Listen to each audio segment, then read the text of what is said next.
Et donc, pour que nous soyons des outres neuves, il va falloir que nous puissions apprendre à tuer notre corps qui est charnel, nos désirs charnels.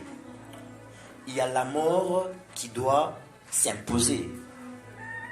Avant qu'on commence une vie spirituelle bien équilibrée, il y a la mort de quelque chose qui doit se passer. Nous devons faire mourir notre chair. Nous devons faire mourir nos désirs. Nous devons faire mourir toutes ces choses qui sont mal. Nous devons faire mourir toutes ces choses qui ne sont que iniquité. On devait d'abord voir un animal être mort, soit on devait le tuer. Et lorsqu'on le tuait, qu'est-ce qui s'est passé? On enlevait la chair de son corps et on prenait cette chair, on l'exposait au soleil pendant une semaine. Pourquoi? Pour pouvoir enlever,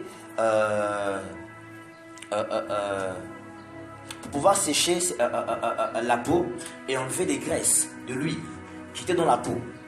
Donc on devait prendre cette peau et l'exposer au soleil pendant une semaine. Pourquoi ces choses-là? Pourquoi Christ parlait de l'outre neuf? Parce que après que l'homme ancien ne puisse mourir, le nouvel homme doit pouvoir être exposé au soleil. Cette nouvelle personne doit pouvoir être exposée à la lumière des Écritures. Il faudra que la parole de Dieu puisse illuminer ta vie. Et cela n'est pas une affaire de 2 jours, cela n'est pas une affaire de 30 minutes, mais cela est une affaire de toute ta vie. Toute ta vie, tu dois être exposé au soleil. Tu dois être exposé à la parole de Dieu.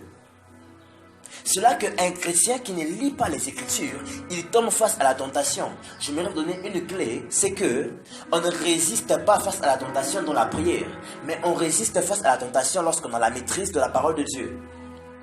Jésus répondait à Satan par rapport à ce que la Bible disait.